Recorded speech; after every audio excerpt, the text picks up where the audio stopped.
Hi friends, ആദ്യയുടെ അക്കാഡമിക്സിന്റെ online ചാനലിലേക്ക് ഏവർക്കും സ്വാഗതം. മൈ നെയിം ഈസ് വിഷ്ണു ജിരഞ്ജൻ. ഇന്നത്തെ ക്ലാസ്സിലെ നമുക്ക് സൂപ്പർ കോഡിലൂടെ വൈസ്രോയി എന്ന ടോപ്പിക് എന്ന് പഠിച്ചാലോ? നിങ്ങൾക്കറിയാം മത്സര പരീക്ഷകളിൽ എത്രമാത്രം ഇമ്പോർട്ടന്റ് ആണ് ഈ ടോപ്പിക് എന്ന്. വിഷമിക്കണ്ട, നമുക്ക് നല്ല അടിപൊളി സിനിമാ കഥയിലൂടെയും കോഡിലൂടെയൊക്കെ നമുക്ക് കണക്ട് ചെയ്ത് പഠിക്കാം. ആദ്യം നമ്മൾ പഠിക്കാനായിട്ട് പോകുന്നത് കാനിങ് പ്രഭു ആണ്. സമ്മർ അറ്റ് ബത്ലഹേം സിനിമ കണ്ടിട്ടില്ലേ? അതിലെ സ്റ്റോറി വെച്ചിട്ട് ആ സിനിമ കാണാത്തവരായിട്ട് ആരും ഉണ്ടാവില്ല. ഇല്ലെങ്കിലും കുഴപ്പമില്ല, ഞാൻ പറയുന്ന സ്റ്റോറി നിങ്ങൾ ജസ്റ്റ് ഒന്ന് ഓർത്തിരുന്നാൽ മതി. അത് വെച്ചിട്ട് നമുക്ക് കാനിങ് പ്രഭുവിനെ A to Z പഠിക്കാം. അതിനു മുന്നേ നമ്മുടെ ക്ലാസ്സുകൾ ഇഷ്ടമായ ലൈക്ക് ചെയ്യാനും ഷെയർ ചെയ്യാനും സബ്സ്ക്രൈബ് ചെയ്യാനും മറക്കരുത്. ഞങ്ങളുടെ ക്ലാസ്സുകൾ റെഗുലർ ആയിട്ട് നിങ്ങളിലേക്ക് എത്തുവാനായിട്ട് ബെൽ ഐക്കണിൽ ക്ലിക്ക് ചെയ്യാനും മറക്കരുത്. ഞങ്ങളുടെ ക്ലാസ് നിങ്ങളിലേക്ക് റെഗുലർ ആയിട്ട് എത്തുവാനും ഞങ്ങൾ ചെയ്യുന്ന ക്ലാസിന്റെ PDF നോട്ട്സ് നിങ്ങൾക്ക് ആവശ്യമുണ്ട് എങ്കിലും താഴെ ഡിസ്ക്രിപ്ഷനിൽ ഞാൻ ടെലഗ്രാം ചാനലിന്റെ ലിങ്ക് കൊടുത്തിട്ടുണ്ടാകും. അവിടെ വന്നോളൂ, ചോദിച്ചോളൂ, ജോയിൻ ചെയ്തോളൂ. ഞാൻ നിങ്ങൾക്ക് ക്ലാസ് അയച്ചു തരാം. ക്ലാസ് കണ്ടു കഴിയുമ്പോൾ നിങ്ങളുടെ വിലപ്പെട്ട അഭിപ്രായം എന്ത് തന്നെ ആയിരുന്നാലും കമന്റ് ചെയ്ത് അറിയിക്കണം. എങ്കിൽ നമുക്ക് ക്ലാസ്സിലേക്ക് കടക്കാം. കാനിങ് പ്രഭു. കാനിങ് പ്രഭുവിനെ കുറിച്ച് പറയുമ്പോൾ ആ പേരിലുള്ളത് പോലെ അങ്ങും ഇങ്ങുമായി നിന്ന പ്രഭു എന്ന് ഓർത്തോളൂ. കാനിങ്, യെസ്, ബ്രിട്ടീഷ് ഇന്ത്യയുടെ അവസാനത്തെ ഗവർണർ ജനറലും അതേ ബ്രിട്ടീഷ് ഇന്ത്യയുടെ ആദ്യത്തെ വൈസ്രോയിയുമായിരുന്ന മനുഷ്യനാണ് കാനിങ് പ്രഭു. അങ്ങും ഇങ്ങുമായി നിന്ന ആൾ. അദ്ദേഹത്തെ കുറിച്ച് നമ്മൾ സിനിമാ കഥയിലൂടെ പഠിക്കുമ്പോൾ അതെന്തുകൊണ്ട് എന്ന് നമുക്ക് നോക്കാം. ഞാൻ പറഞ്ഞിട്ടുണ്ടായിരുന്നു, സമ്മർ ഇൻ ബത്ലഹേം സിനിമയുടെ കഥ വെച്ചിട്ടാണ് കാനിങ് പ്രഭുവിനെ കുറിച്ച് നമ്മൾ അറിയേണ്ട എല്ലാ കാര്യവും കണക്ട് ചെയ്ത് പഠിക്കാനായിട്ട് പോകുന്നത്. ആ സിനിമയിൽ എന്താണ്, 5 കസിൻസ്, ഒരു മുത്തച്ഛൻ, ഒരു മുത്തശ്ശി അല്ലേ, പിന്നെ കുറച്ച് കുട്ടികളുമാണ് അങ്ങോട്ടേക്ക് പോകുന്നത്. എങ്ങോട്ട്? സമ്മർ ഇൻ ബത്ലഹേം, അങ്ങോട്ട്. അതാണ് കാനിങ്. അവരെല്ലാരും ഇങ്ങോട്ടേക്ക് വന്നു. അപ്പോ അവർ വരുന്നതിന് മുന്നേ അവർ ആദ്യം ചെയ്യുന്നത് എന്താണ്? മാരിവില്ലിൻ ഗോപുരങ്ങൾ, ആ പാട്ടൊക്കെ പാടി പെയിന്റ് അടിക്കുമല്ലേ. ജയറാമേട്ടൻ, സുരേഷ് ഗോപി ചേട്ടൻ, കലാഭവൻ ചേട്ടൻ. അവരടിക്കുന്ന പെയിന്റ് ഏതൊക്കെയാണ് എന്നറിയാമോ? അവര് വൈറ്റ്, നീലം എന്നീ കളർ പെയിന്റ് ആണ് അടിക്കുന്നത് എന്ന് ഓർത്തോളൂ. അങ്ങനല്ലേ, ചുമരിന് വെള്ളയടിക്കുകയല്ലേ ചെയ്യുന്നത്. പെയിന്റ് പല കളറിലുണ്ട് എന്നുണ്ടെങ്കിലും സാധാരണ ചുമരിന് വെള്ളയടിക്കും, നീലയടിക്കും എന്നാ പറയുന്നത്. അങ്ങനെ ഓർത്തോളൂ. അപ്പൊ അവര് വൈറ്റ്, നീലം എന്നീ പെയിന്റ് ആണ് അടിച്ചത്. അത് നമുക്ക് കണക്ട് ചെയ്യാം. വൈറ്റ് മ്യൂട്ടണി, ഇത് ബ്രിട്ടീഷ് പട്ടാളക്കാർക്കിടയിൽ ഉണ്ടായ ലഹളയാണ്. കൂടുതൽ കാര്യങ്ങളിലോട്ട് ഞാൻ പോകുന്നില്ല, അതിന്റെ ക്ലാസ് വരുമ്പോൾ നമുക്ക് പഠിക്കാം. ഇപ്പോ വൈറ്റ് മ്യൂട്ടണി ഇദ്ദേഹത്തിന്റെ കാലത്താണ് നടന്നതെന്ന് ഓർത്തോളൂ. പിന്നെ നീലം വിപ്ലവം, ഇൻഡിഗോ മ്യൂട്ടണി, നീലം കർഷകരെ ബ്രിട്ടീഷുകാര് ചൂഷണം ചെയ്തു, അവരെ ഫോഴ്സ് ചെയ്തു. ബ്രിട്ടനില് നീലം കൃഷിയിൽ നിന്നും ഉണ്ടാകുന്ന പ്രോഡക്റ്റിന് നല്ല ഡിമാൻഡ് ആയപ്പോഴത്തേക്കും അവരുടെ മറ്റു കൃഷിയെല്ലാം മാറ്റി വെച്ചിട്ട് നീലം കൃഷി ചെയ്യാനായിട്ട് ഫോഴ്സ് ചെയ്തു. ഇത് ഇവിടെയുള്ള കർഷകർക്ക് വളരെയധികം ബുദ്ധിമുട്ടുണ്ടാക്കി. അങ്ങനെ ഉണ്ടായ പ്രക്ഷോഭമാണ് നീലം പ്രക്ഷോഭം. ഓക്കെ, പിന്നെ എന്താ സംഭവിച്ചത്? കസിൻ പെൺകുട്ടികൾ വന്നു. അവര് പൂച്ചയും കൊണ്ടാണ് വന്നത്. അപ്പൊ ഇത് കണ്ടുപിടിക്കാൻ വീട്ടിന്റെ അകത്ത് അങ്ങോട്ടും ഇങ്ങോട്ടും നടന്ന ആകെ അലമ്പായി. മുത്തച്ഛൻ അറിഞ്ഞു, ഇവരെ സെപ്പറേറ്റ് ചെയ്യും അല്ലേ, അവിടെ നിന്ന് സെപ്പറേറ്റ് ചെയ്യും. യെസ്, വിഭജിക്കും, വിഭജന സമ്പ്രദായം കൊണ്ടുവരും. അതാണ് അടുത്ത പോയിന്റ്. വിഭജന സമ്പ്രദായം കൊണ്ടുവന്ന വൈസ്രോയി ആര് എന്ന് ചോദിച്ചാൽ അത് കാനിങ് പ്രഭുവാണ്. വിഭജന സമ്പ്രദായം അല്ലെങ്കിൽ പോർട്ട് ഫോളിയോ. അങ്ങനെ വിഭജിച്ചതിന് ശേഷം ഇവരെ എങ്ങോട്ടാ പറഞ്ഞു വിടുന്നത്? തൊട്ടടുത്തുള്ള താഴെയുള്ള റെന്റൽ ഹൗസിലോട്ടാണ് പറഞ്ഞു വിടുന്നത്. അവിടെ കലാഭവൻ ചേട്ടനും പിന്നെ കുറച്ച് ബംഗാളികളുമാണ് പണിക്ക് വന്നവരാണ് ഉണ്ടായിരുന്നതെന്ന് ഓർത്തോളൂ. ബംഗാൾ റെന്റൽ ആക്ട് വരുന്നത് ഇദ്ദേഹത്തിന്റെ കാലഘട്ടത്തിലാണ്. 1859. അതാണ് റെന്റൽ ഹൗസിലേക്ക് മാറ്റി. ഇനി അവിടെ എന്താണ് സംഭവിക്കുന്നത്? അടുത്ത് മഞ്ജു വാര്യരുടെ വരവാണ്. അവിടെ കച്ചറയൊക്കെ ഉണ്ടാക്കും. അപ്പൊ മഞ്ജു വാര്യർ ആരാണെന്ന് എക്സ്പോസ്ഡ് ആവും. പുള്ളി പറയാണ്, ഞാൻ ഇവിടത്തെ ദത്തു പുത്രിയാണ്, അതുകൊണ്ടാണ് ഞാൻ പിൻവലിഞ്ഞ് നിൽക്കുന്നതെന്ന് പറയുമല്ലേ. യെസ്, ദത്തവകാശ നിരോധന നിയമം ഇല്ലാതായത് ഇദ്ദേഹത്തിന്റെ കാലഘട്ടത്തിലാണ്. അത് പിൻവലിച്ചത്. മഞ്ജു വാര്യർ പറയും, ഡെനീസ്, ഞാൻ ഇവിടുത്തെ ദത്തുപുത്രിയാണ്, എനിക്ക് ഒരു അവകാശവും ഇല്ല, ഞാൻ പിൻവലിഞ്ഞ് നിൽക്കുകയാണ് എന്ന്. അതിലുണ്ട് പോയിന്റ്. ദത്തവകാശ നിരോധന നിയമം പിൻവലിച്ചത് കാനിങ് പ്രഭുവാണ്. 1858 ഒന്നാം സ്വാതന്ത്ര്യ സമരം സ്റ്റാർട്ട് ചെയ്തതിന്റെ അടുത്ത വർഷം 1859 1858 എങ്കിൽ ദത്തവകാശ നിരോധന നിയമം കൊണ്ടുവന്നത്, ദത്തെടുത്ത് കൊണ്ടുവരുന്നത് ഹൗസിലേക്കല്ലേ, ഡൽഹൌസി പ്രഭുവാണ്. ഡൽഹൌസി പ്രഭുവാണ് ദത്തവകാശ നിരോധന നിയമം കൊണ്ടുവന്നത്. ഓക്കെ അല്ലേ? എങ്കിൽ ഇനി സിനിമ മുമ്പോട്ട് പോകുന്നത് മഞ്ജു വാര്യരും നിരഞ്ജനും തമ്മിലുള്ള സ്റ്റോറി വെച്ചിട്ടാണ്. അതിലെങ്ങനെയാണ് മഞ്ജു വാര്യർ പഠിക്കാൻ വേണ്ടി പോകുമ്പോൾ ആ യൂണിവേഴ്സിറ്റിയിൽ വെച്ച് നിരഞ്ജനെ കണ്ടുമുട്ടുന്നു. പുള്ളി സ്വതന്ത്ര ചിന്താഗതിയുള്ള മനുഷ്യനാണ്. സ്വാതന്ത്ര്യം, ഫ്രീഡത്തിന് വേണ്ടിയിട്ട് അവിടെ ഉണ്ടായിരുന്ന ദുഷ്ടശക്തികൾക്കെതിരെ അദ്ദേഹം ബോംബെറിയും. അങ്ങനെ IPC സെക്ഷൻ പ്രകാരം ഹൈക്കോടതി അദ്ദേഹത്തെ ശിക്ഷയ്ക്ക് വിധിക്കും, തൂക്കിക്കൊല്ലാനല്ലേ. അവിടെ വെച്ചിട്ട് അദ്ദേഹത്തെ മഞ്ജു വാര്യർ കാണാൻ പോകുന്നതും തുടർന്നുണ്ടാകുന്ന സംഭവമാണ്. നമുക്കും പഠിക്കേണ്ടത് അത് തന്നെയാണ്. നമുക്ക് അതിൽ നിന്നും കണക്ട് ചെയ്യാം. അപ്പൊ ഇനി കഥ എങ്ങനെയാ മുമ്പോട്ട് പോകുന്നത്? മഞ്ജു വാര്യർ നിരഞ്ജനെ കണ്ടുമുട്ടിയതിനെ കുറിച്ച് ഡെന്നീസിനോട് പറയുമല്ലേ. അതിൽ നിന്നാണ് കഥ ആരംഭം. അതെന്താണെന്ന് നോക്കാം. സ്വതന്ത്ര ചിന്തയുള്ള നിരഞ്ജൻ സിവിൽ സർവീസ് യൂണിവേഴ്സിറ്റി കൽക്കട്ടയിൽ വെച്ച് ഒരു മാഡിനെതിരെ ബോംബെറിഞ്ഞു. IPC ആക്ട് പ്രകാരം ഹൈക്കോർട്ട് അദ്ദേഹത്തെ തൂക്കിക്കൊല്ലാൻ വിധിച്ചു. ഇത് തന്നെയല്ലേ അതിലെ കഥ? അതിലുണ്ട്, നമുക്ക് കണക്ട് ചെയ്യാം. സ്വതന്ത്ര ചിന്തയുള്ള നിരഞ്ജൻ എന്നാണ്. അപ്പൊ കാനിങ്ങിന്റെ കാലഘട്ടത്തിലാണ് ഒന്നാം സ്വാതന്ത്ര്യ സമരം നടക്കുന്നത്. അതാണ് സ്വതന്ത്ര ചിന്ത. അതിലൂടെ ഇന്ത്യയുടെ നോർത്ത് സൈഡിൽ ഫുള്ള് പ്രശ്നങ്ങൾ ഉണ്ടായി. അങ്ങനെ ഈസ്റ്റ് ഇന്ത്യ കമ്പനിയുടെ പക്കൽ നിന്നും ഡയറക്റ്റ് ബ്രിട്ടീഷ് രാജ്ഞി അല്ലെങ്കിൽ ബ്രിട്ടീഷ് ക്രൗണിന്റെ അണ്ടറിലായി ഇന്ത്യയുടെ ഭരണം.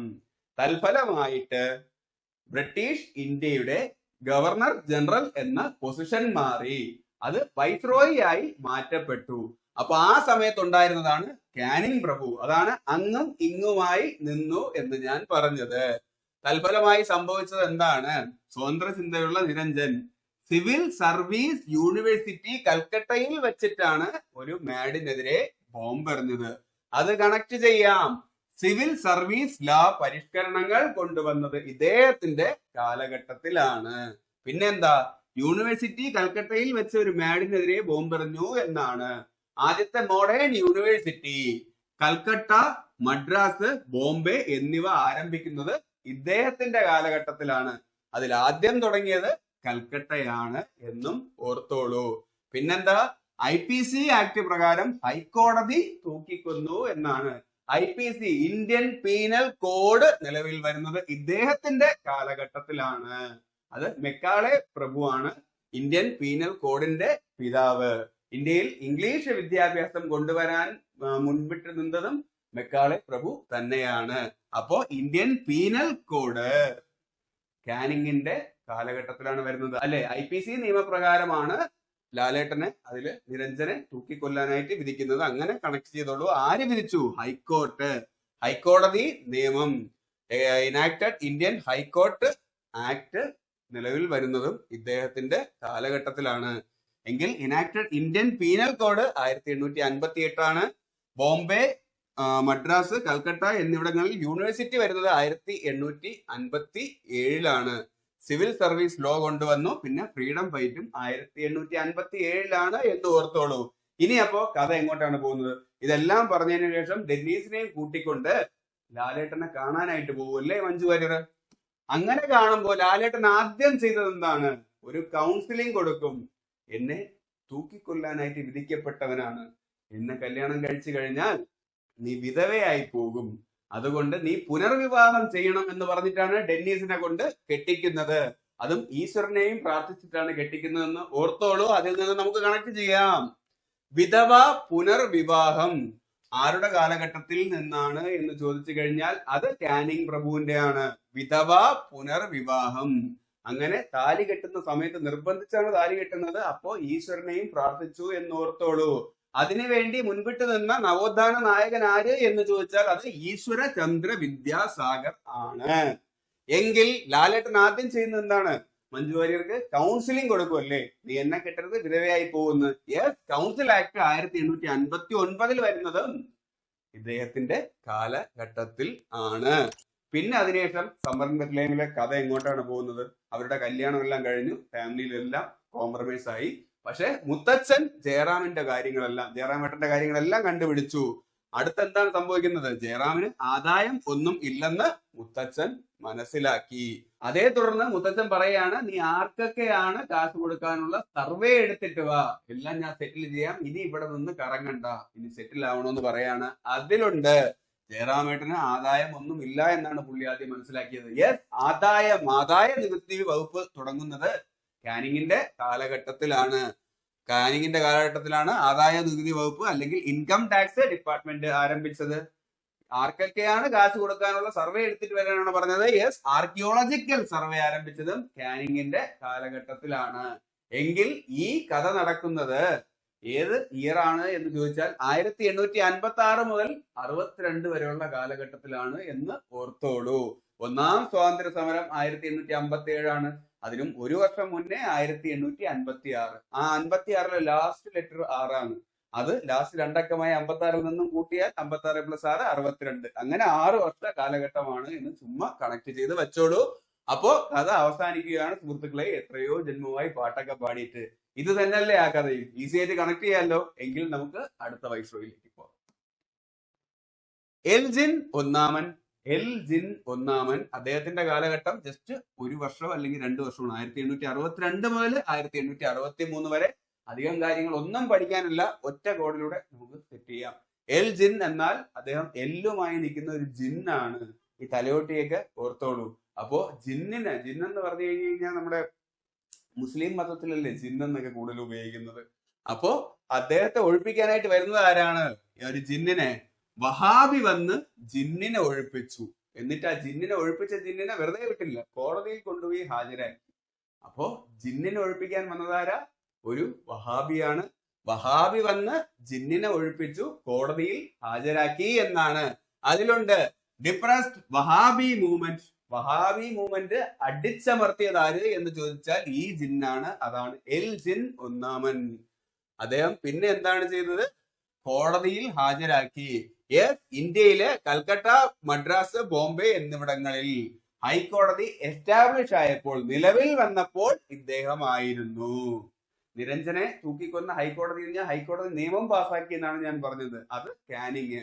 അപ്പോ തൊട്ടടുത്ത ആളിന്റെ കാലഘട്ടത്തിലായിരിക്കും അത് നിലവിൽ വന്നതെന്നും ഓർത്തോളൂ. അത് എൽജിന്റെ കാലഘട്ടത്തിലാണ് ഈ ഹൈക്കോടതി എല്ലാം നിലവിൽ വരുന്നത് എന്നും ഓർത്തോളൂ. ആദ്യത്തെ ഹൈക്കോടതിന്റെ ജഡ്ജ് ആര് എന്ന് ചോദിച്ചാൽ ബെർണഡ് പീകോക്ക് ആണ്. അതൊരു പീകോക്ക് മയിലാണ് എന്നും ഓർത്തോളൂ. എങ്കിൽ നമുക്ക് അടുത്തതിലേക്ക് പോവാം. എങ്കിൽ നമുക്കിനി അടുത്ത് നോക്കാനുള്ള വൈസ്രോയിയാണ് ജോൺ ലോറൻസ്. ഇദ്ദേഹത്തിന്റെ നിന്നും കുറച്ച് നല്ല നല്ല പോയിന്റുകൾ ഉണ്ട്. അത് നമുക്ക് ഒരു കഥയിലൂടെ ഓർത്തിരിക്കാം. കഥ ഇങ്ങനെയാണ് സുഹൃത്തുക്കളെ. പഞ്ചാബിൽ കഞ്ചാവും വലിച്ച് ലോറി ഓടിച്ചവനോട് അദ്ദേഹം ക്ഷമിച്ചു. എന്നിട്ട് എന്താ ചെയ്തത്?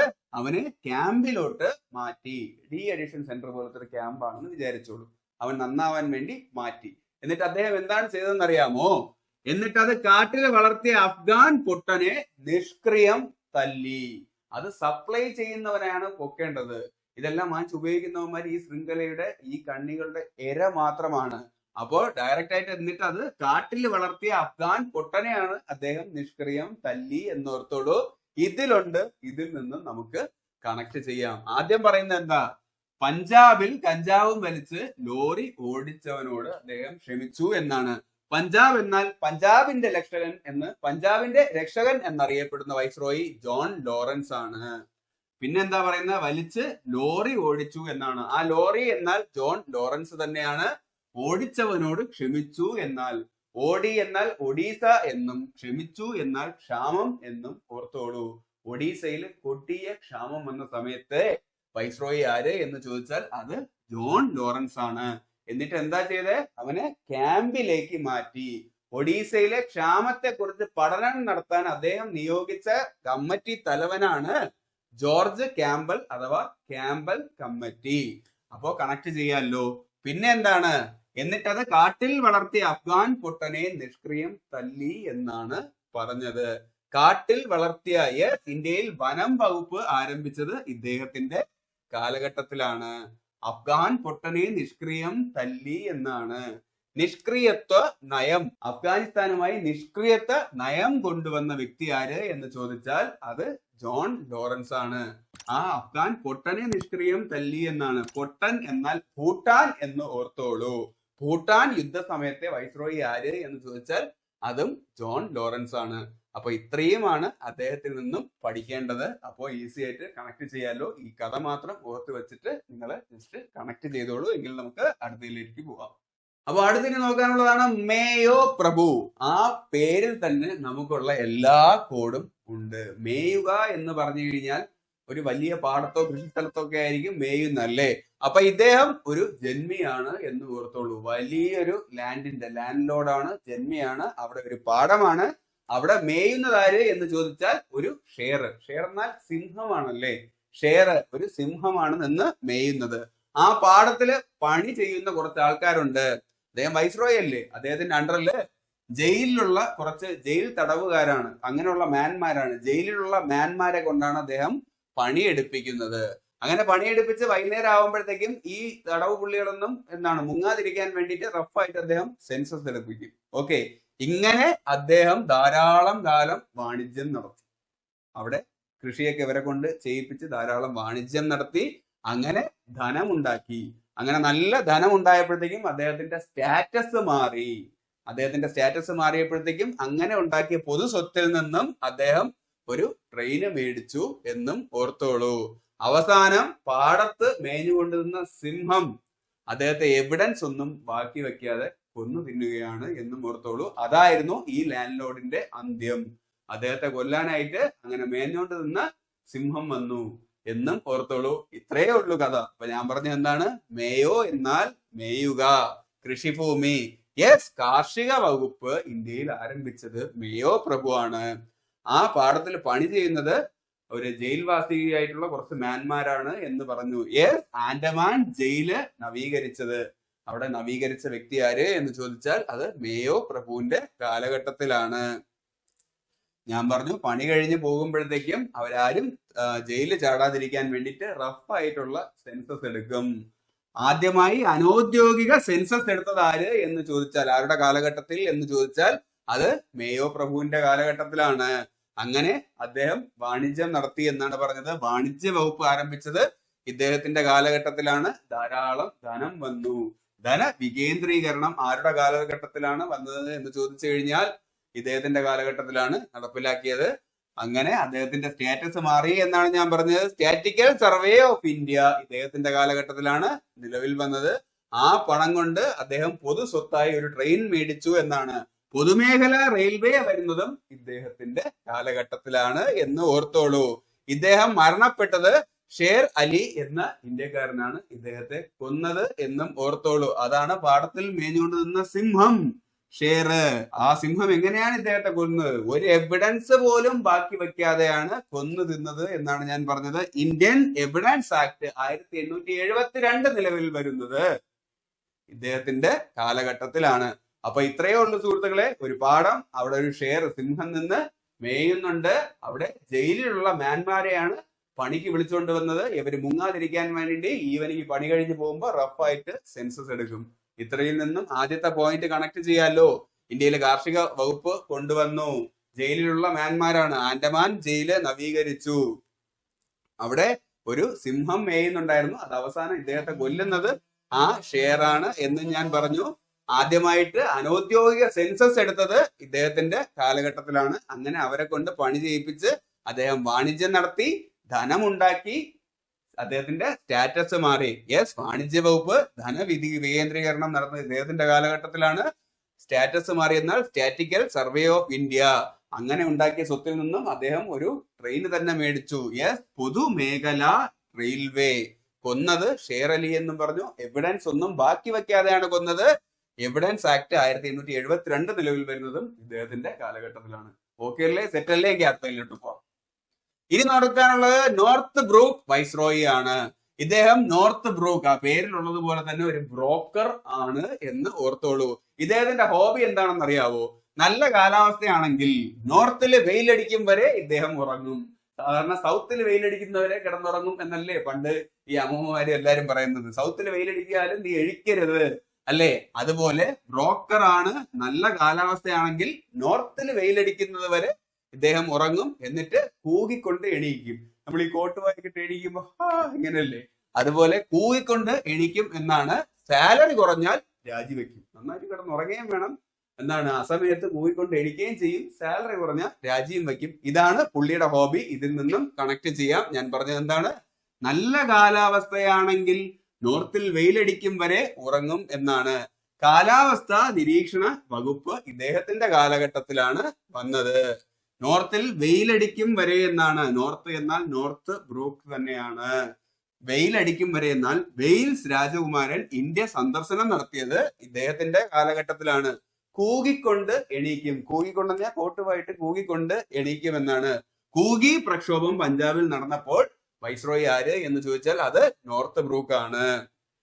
സാലറി കുറഞ്ഞാൽ രാജിവയ്ക്കും. സാലിസ്ബറി പ്രഭുവിന്റെ അഫ്ഗാനിസ്ഥാനിലുള്ള നടപടിയെ തുടർന്ന് അദ്ദേഹം രാജിവെച്ചു എന്ന് ഓർത്തോളൂ. സാലിസ്ബറി പ്രഭുവിന്റെ നടപടിയെ തുടർന്ന് രാജിവെച്ച വൈസ്രോയി ആര് എന്ന് ചോദിച്ചാൽ അതും നോർത്ത് ബ്രൂക്ക് വൈസ്രോയി ആണ്. ഇത്രയേ ഉള്ളൂ, കണക്ട് ചെയ്യാലോ. അദ്ദേഹം ബ്രോക്കർ ആണ്. നല്ല കാലാവസ്ഥയാണെങ്കിൽ നോർത്തിൽ വെയിലടിക്കുന്നവരെ കിടന്നുറങ്ങുക കേട്ടോ. എന്നിട്ട് കൂവിക്കൊണ്ട് എണീക്കും. സാലറി കുറഞ്ഞ രാജിവെക്കും.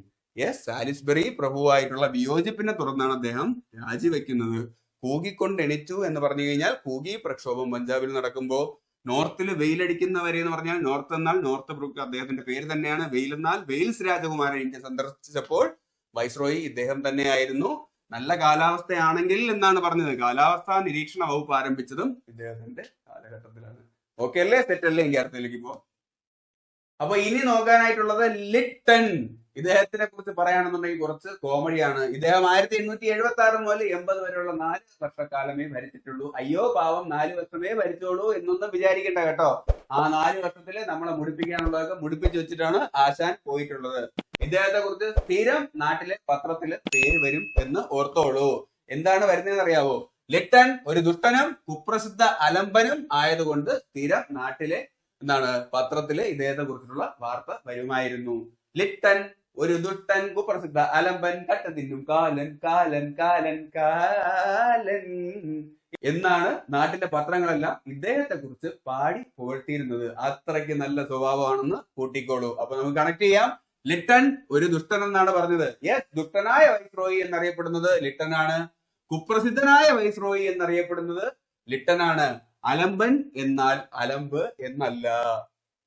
അത് Aligarh Muhammadan Anglo Oriental college സ്ഥാപിച്ചപ്പോൾ ആരായിരുന്നു വൈസ്രോയി എന്നാൽ അത് ഇദ്ദേഹമാണ്. അതാണ് അലംബൻ എന്നുകൊണ്ട് ഉദ്ദേശിച്ചത്. സ്ഥിരം നാട്ടിലെ പത്രത്തിൽ വരും എന്നാണ് വാർത്ത. യെസ്, നാട്ടുഭാഷാ പത്ര നിയമം കൊണ്ടുവന്നത് ലിട്ടനാണ്. അദ്ദേഹം ഈ പത്രക്കാരുടെ ഫ്രീഡം എല്ലാം വന്നിട്ട് കെട്ടി പൊതിഞ്ഞു വെച്ചു. നമ്മൾ വിചാരിക്കുന്ന രീതിയിൽ നീയൊക്കെ വാർത്ത കൊടുത്താൽ മതി, ബ്രിട്ടീഷുകാർക്കെതിരെ വാർത്ത കൊടുത്തു കഴിഞ്ഞു കഴിഞ്ഞാൽ എല്ലാത്തിനെയും പൂട്ടിക്കെട്ടും എന്നുള്ള രീതിയിലായിരുന്നു അദ്ദേഹത്തിന്റെ നയം. ഇനി അടുത്ത കോഡിലൂടെ നമ്മൾ കണക്ട് ചെയ്യാൻ വേണ്ടി പോകുന്നത് ഇദ്ദേഹം കാണിച്ച അലമ്പിൽ നിന്നാണ്. എന്താണ് അലമ്പ് എന്ന് നിങ്ങൾക്ക് കേൾക്കണ്ടേ? സിവിൽ സപ്ലൈയിൽ പോയി മദ്യം ചോദിച്ചു. സിവിൽ സപ്ലൈ ബീവറേജ് ഒക്കെ വന്നിട്ട് സിവിൽ സപ്ലൈയുടെ അണ്ടറിലല്ലേ? യെസ്, അപ്പോ സിവിൽ സപ്ലൈസിൽ പോയി മദ്യം ചോദിച്ചു. 19കാരനായ ലിട്ടനാണ് മദ്യം ചോദിച്ചത്. 21 തികയാത്തതുകൊണ്ട് അവന്മാര് കൊടുത്തില്ല. ഇത് വയസ്സായപ്പോഴുള്ള കോട്ടയാണ്. ഇത് കുഞ്ഞിലത്തെ കാര്യമാണ് പറഞ്ഞതെന്ന് ഓർത്തോളൂ. അപ്പോ 19കാരനായ ലിട്ടന് 21 തികയാത്തതുകൊണ്ട് മദ്യം നൽകിയില്ല. അപ്പോ പെട്ടെന്ന് ക്യാരക്ടർ മാറി, ക്യാരക്ടർ റിവേഴ്സ് ആവും. അങ്ങനെ ക്യാരക്ടർ റിവേഴ്സ് ആയി ദേഷ്യത്തില് ഡൽഹിയിലെ ബാറിൽ പോയി വിക്ടറിയിലെ സ്കോച്ചിനൊപ്പം ഓവനിലിരുന്ന വെണ്ണയും കൂടെ ചേർത്ത് ടച്ചിങ് സൈറ്റ് എടുത്ത് അടിച്ചു. അപ്പൊ എന്ത് ചെയ്യും? വാള് വയ്ക്കും അല്ലേ? യെസ്, ആയുധം വെച്ച് കീഴടങ്ങി. അതോടുകൂടി അതാണ് അദ്ദേഹം ചെയ്ത അലമ്പ്. അത് പത്രത്തിൽ വരികയും ചെയ്തു എന്ന് ഓർത്തോളൂ. അപ്പോ പുള്ളി കാണിച്ച അലമ്പ് എന്താണ്?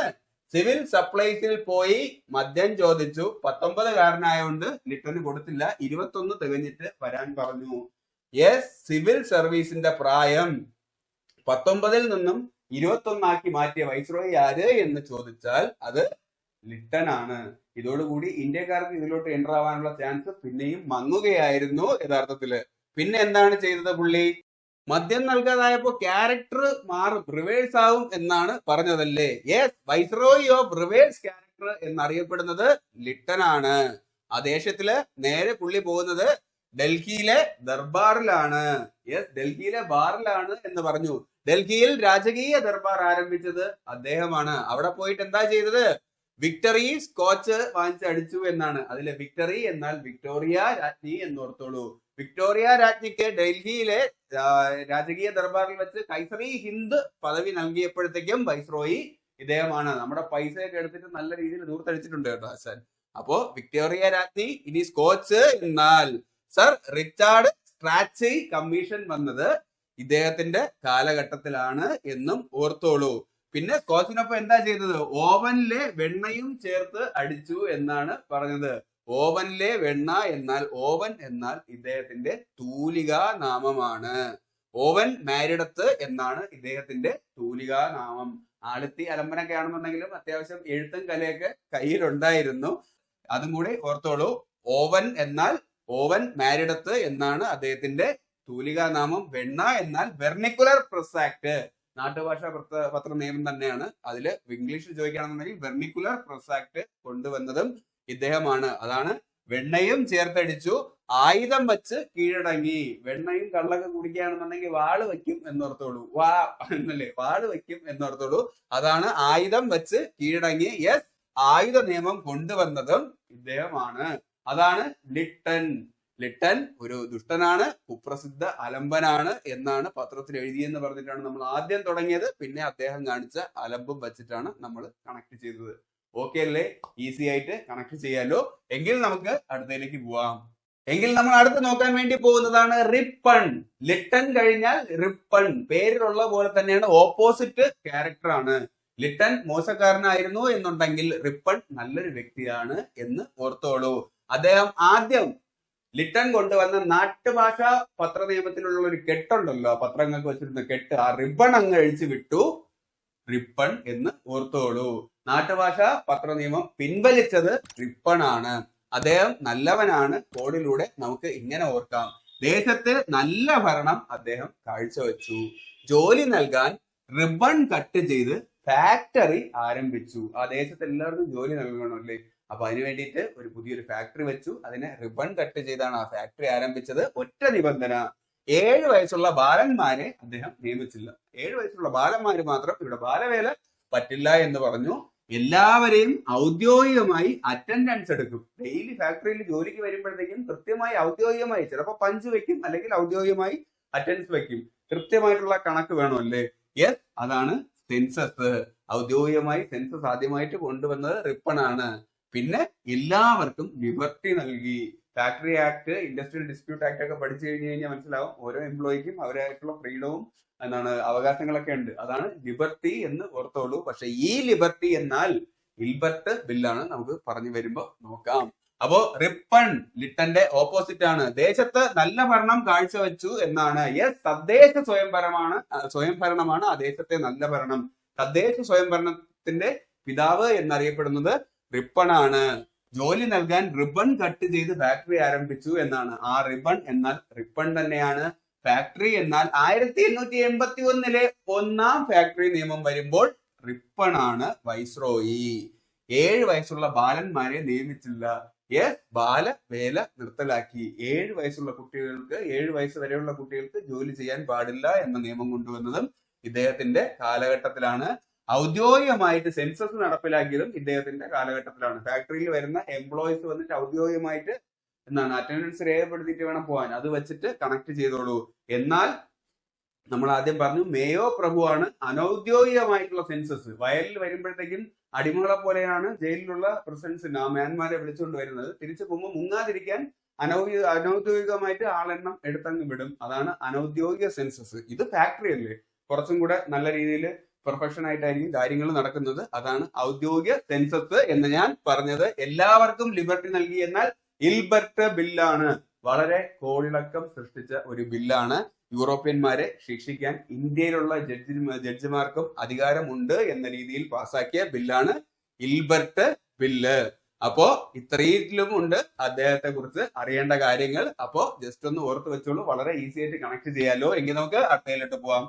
ഇനി അടുത്ത് നമുക്ക് നോക്കാനായിട്ടുള്ളതാണ് ഡഫറിൻ പ്രഭു. അദ്ദേഹത്തിന്റെ കാലഘട്ടം 1884 മുതൽ 1888 വരെ INC രൂപീകൃതമായിരുന്നപ്പോൾ ഇദ്ദേഹമാണ് കോഡിനായിട്ട്. ഇങ്ങനെ ഓർത്തോളൂ. അതുകൊണ്ട് തന്നെ ഇദ്ദേഹവും INC ഇന്റർനാഷണൽ കോൺഗ്രസുമായിട്ട് നല്ല ഉടക്കായിരുന്നു.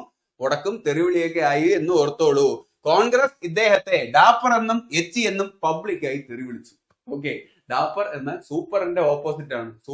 അവൻ സൂപ്പർ എന്ന് പറയുന്നതിന്റെ ഓപ്പോസിറ്റ് ആണ് അവൻ ഡാപ്പർ എന്ന് പറയുന്നത്.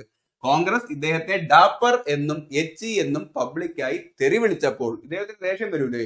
തിരിച്ച് ഇദ്ദേഹം ഈ പോടാ മൈക്രോ കോൺഗ്രസ് എന്നും വിളിച്ചു, മർമ്മത്തിലും കുത്തി എന്ന് ഓർത്തോളൂ. ഒളിമ്പിൻ അന്തോണി യാഗത്തിൽ ജയിച്ചേട്ടൻ തുള്ളുണ്ടോ അതുപോലെ മൈക്രോ കോൺഗ്രസ് എന്ന് പറഞ്ഞിട്ട് മർമ്മത്തിലും കുത്തി എന്നോർത്തോളൂ. അതിലുണ്ട്, നമുക്ക് കണക്ട് ചെയ്യാം. അപ്പോ കോൺഗ്രസ് ഇദ്ദേഹത്തെ ഡാപ്പർ എന്ന് വിളിച്ചു എന്നാണ് ഞാൻ ആദ്യം പറഞ്ഞത്. യെസ്, കോൺഗ്രസ് രൂപീകൃതമായപ്പോൾ, INC രൂപീകൃതമായപ്പോൾ ആരായിരുന്നു വൈസ്രോയി എന്ന് ചോദിച്ചാൽ അതാണ് ഡഫറിൻ പ്രഭു, അതാണ് ഡാപ്പർ. ഓക്കെ, എന്നും പബ്ലിക്കായി തെറി വിളിച്ചു എന്നും ആണ് ഞാൻ പറഞ്ഞത്. പബ്ലിക് സർവീസ് കമ്മീഷൻ നിലവിൽ വന്നപ്പോഴുള്ള വൈസ്രോയി ആയിരുന്നു ഡഫറിൻ പ്രഭു. ആ കമ്മീഷന്റെ പേരെന്ത് എന്ന് ചോദിച്ചു കഴിഞ്ഞാൽ ഐച്ചിസൺ കമ്മീഷൻ. അതാണ് പബ്ലിക്കായി എച്ച് എന്ന് വിളിച്ചു എന്ന് പറഞ്ഞു കോൺഗ്രസ്. അപ്പൊ കോൺഗ്രസ് രൂപീകൃതമായപ്പോൾ അദ്ദേഹത്തെ വിളിച്ചത് എച്ച് എന്നും പബ്ലിക്കായി വിളിച്ചു എന്നാണ്. ഐച്ചിസൺ കമ്മീഷൻ, പബ്ലിക് സർവീസ് കമ്മീഷൻ, ഇതൊക്കെ ഇദ്ദേഹത്തിന്റെ കാലഘട്ടത്തിലാണ് വന്നത്. ഇദ്ദേഹം തിരിച്ച് വിളിച്ചത് എന്താണ്? നീ പോടാ മൈക്രോ കോൺഗ്രസ് എന്നും വിളിച്ച് മർമ്മത്തിൽ കുത്തി എന്നാണ്. യെസ്, കോൺഗ്രസിനെ മൈക്രോസ്കോപ്പിക് മൈനോറിറ്റി എന്ന് വിളിച്ചത് ആര് എന്ന് ചോദിച്ചാൽ അത് ഡഫറിൻ പ്രഭു ആണ്. അദ്ദേഹത്തിന്റെ കാലഘട്ടത്തിലല്ലേ കോൺഗ്രസ് വന്നത്. അദ്ദേഹത്തിന് തീരെ പുച്ഛമായിരുന്നു, അത്രയ്ക്ക് ആളൊന്നുമില്ല. ഇതൊരു മൈക്രോസ്കോപ്പിക് മൈനോറിറ്റി ആണ് എന്നാണ് അദ്ദേഹം പറഞ്ഞത്. മർമ്മത്തിൽ കുത്തി എന്നാൽ ബർമ കലാപം അല്ലെങ്കിൽ ബർമ വാർ നടക്കുന്ന സമയത്തും അദ്ദേഹം തന്നെയായിരുന്നു വൈസ്രോയി എന്നും ഓർത്തോളൂ. അപ്പോ ഇദ്ദേഹത്തിൽ നിന്നും ഇത്രയുമാണ് നമുക്ക് കണക്ട് ചെയ്യാനുള്ളത്. ഈസി ആയിട്ട് കണക്ട് ചെയ്യാമല്ലോ. എങ്കിൽ നമുക്ക് അടുത്തയിലോട്ട് പോവാം. എങ്കിൽ ലാൻസ് ഡൗൺ വൈസ്രോയി, അദ്ദേഹത്തിന്റെ കാലഘട്ടം 1888 മുതൽ 1894 വരെയുള്ള 6 വർഷ കാലഘട്ടമായിരുന്നു. അദ്ദേഹത്തെ കോഡിലൂടെ ഇങ്ങനെ ഓർത്തോളൂ. ഒരു ലാൻഡ് ടൗൺ ആണ്. ലാൻസ് ഡൗൺ എന്നാൽ ഒരു ലാൻഡ് കൊണ്ട് രൂപീകൃതമായ, എല്ലാ ടൗണിലും ലാൻഡ് കാണും, അപ്പൊ ഒരു ലാൻഡ് ടൗൺ ആണ് എന്ന് ഓർത്തോളൂ. അവിടെ അദ്ദേഹം 2 ഫാക്ടറി പണിഞ്ഞു. ടൗൺഷിപ്പ് അല്ലെ, 2 ഫാക്ടറി അദ്ദേഹം പണിഞ്ഞു. പിന്നെ ആ ഫാക്ടറിയിൽ ദുരന്തം ഒന്നും സംഭവിക്കാതിരിക്കാൻ വേണ്ടിയിട്ട് എന്താണ്, ഡ്യൂറന്റ് അതിർത്തിയിൽ 2 കൗൺസിലർമാരെയും നിയമിച്ചു. ദുരന്തം സംഭവിക്കാതിരിക്കാൻ വേണ്ടിയിട്ട്, ദുരന്തം നടക്കാൻ ചാൻസ് ഉള്ള അതിർത്തിയാണ് ഡ്യൂറന്റ് അതിർത്തി എന്ന് ഓർത്തോളൂ. അവിടെ 2 കൗൺസിലർമാരെയും നിയമിച്ചു എന്നും ഓർത്തോളൂ. അതിലുണ്ട്, നമുക്ക് പഠിക്കാം. സെക്കൻഡ് ഫാക്ടറി ആക്ട് 1891 വന്നപ്പോ ഇദ്ദേഹമായിരുന്നു വൈസ്രോയി. അതാണ് ഒരു ലാൻഡ് ടൗണിൽ 2 ഫാക്ടറി പണിഞ്ഞു എന്ന് പറഞ്ഞത്. 2ാം ഫാക്ടറി ആയിട്ട് വന്നപ്പോൾ ഉള്ള വൈസ്രോയി ആര് എന്ന് ചോദിച്ചാൽ അത് ലാൻസ് ഡൗൺ വൈസ്രോയി ആണ്. ഇനി എന്താ പറഞ്ഞേ? ഡ്യൂറന്റ് ലൈന്, പാകിസ്ഥാന്റെയും അഫ്ഗാനിസ്ഥാനും ഇടയിലുള്ള അതിർത്തിയാണ് ഡ്യൂറന്റ് ലൈന്. ഇപ്പോഴും തർക്കങ്ങളൊക്കെ നടക്കുന്നുണ്ട്.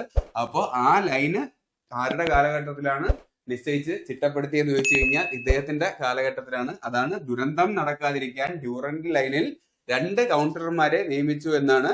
യെസ്, കൗൺസിൽ ആക്ട് 1892, അതാണ് 2ാം കൗൺസിൽ ആക്ട് 1892 നിലവിൽ വരുമ്പോഴത്തേക്കും അപ്പോഴത്തെ വൈസ്രോയും ലാൻസ് ഡൗൺ വൈസ്രോയി ആണ് എന്നും ഓർത്തോളൂ. ഈ ക്ലാസ്സിൽ നമ്മൾ വൈസ്രോയിമാരെ ഇത്രയും പേരെയാണ് നോക്കുന്നത്. ചിലപ്പോൾ ഇനിയും കൂടുതൽ പറഞ്ഞു കഴിഞ്ഞാൽ നിങ്ങൾക്ക് കൺഫ്യൂഷൻ ആകും. അടുത്ത ഒറ്റ ക്ലാസ് കൊണ്ട് തന്നെ ഈ വൈസ്രോയി എന്ന ടോപ്പിക്ക് ഭംഗിയായിട്ട് അവസാനിപ്പിക്കാം. ഈ ക്ലാസ് നിങ്ങൾക്ക് ഇഷ്ടമായിട്ടുണ്ട് എന്നാണ് എന്റെ വിശ്വാസം. ഇതിനു മുന്നേ ഗവർണർ ജനറൽമാർ എന്ന ടോപ്പിക്കും എടുത്തിട്ടുണ്ടായിരുന്നു. 1757 ബംഗാളിലെ ഗവർണറിൽ തുടങ്ങി 1857 1ാം സ്വാതന്ത്ര്യ സമരത്തിൽ കാനിങ്ങിന്റെ കാലഘട്ടം വരെയുള്ള ബ്രിട്ടീഷ് ഇന്ത്യയിലെ ഗവർണർ ജനറൽമാരെ എല്ലാവരെയും ഒറ്റ ക്ലാസ് കൊണ്ട് തന്നെ കോഡിലൂടെ കണക്ട് ചെയ്ത് ഞാൻ എടുത്തിട്ടുണ്ടായിരുന്നു. നിങ്ങൾ ഉറപ്പായിട്ടും കാണണം, നിങ്ങൾക്ക് ഉറപ്പായിട്ടും ഉപകാരപ്പെടും. അതുമാത്രമല്ല ഈ ക്ലാസ്സിലും എന്നാൽ കഴിയുന്ന വിധം സിമ്പിൾ ആയിട്ട് കോഡിലൂടെ നിങ്ങൾക്ക് കണക്ട് ചെയ്യാനാണ് ഞാൻ ശ്രമിച്ചിട്ടുള്ളത്. അടുത്ത ഒറ്റ ക്ലാസ് കൊണ്ട് തന്നെ വൈസ്രോയിമാർ എന്ന ടോപ്പിക്ക് ഞാൻ തീക്കുന്നതായിരിക്കും. അപ്പോൾ ഇനി എനിക്ക് വേണ്ടത് നിങ്ങളുടെ കമന്റ് ആണ്. ക്ലാസിന്റെ അഭിപ്രായം എന്തായിരുന്നാലും നിങ്ങൾ അവിടെ രേഖപ്പെടുത്തണം. അതിലൂടെ മാത്രമേ എനിക്ക് എന്റെ ക്ലാസിന്റെ നിലവാരം വിലയിരുത്താനായിട്ട് കഴിയത്തുള്ളൂ. ലൈക്ക് ചെയ്യൂ, ഷെയർ ചെയ്യൂ, സബ്സ്ക്രൈബ് ചെയ്യൂ, നിങ്ങളുടെ കൂട്ടുകാർക്ക് എല്ലാവർക്കും ഷെയർ ചെയ്യൂ. അത് മാത്രമല്ല ക്ലാസിന്റെ നോട്ട് വേണം എന്നുണ്ടെങ്കിൽ ഞാൻ ഡിസ്ക്രിപ്ഷനിൽ ടെലഗ്രാം ചാനലിൽ ലിങ്ക് കൊടുത്തിട്ടുണ്ടാവും. അവിടെ ചോദിച്ചാൽ മതി, ഞാൻ അയച്ചു തരാം. അപ്പൊ ക്ലാസ് ഇഷ്ടമായിട്ടുണ്ട് എന്ന വിശ്വാസത്തോടു കൂടി ഞാൻ ഈ ക്ലാസ് വൈൻഡപ്പ് ചെയ്യാണ്. പഠിക്കൂ പഠിച്ചുകൊണ്ടിരിക്കൂ.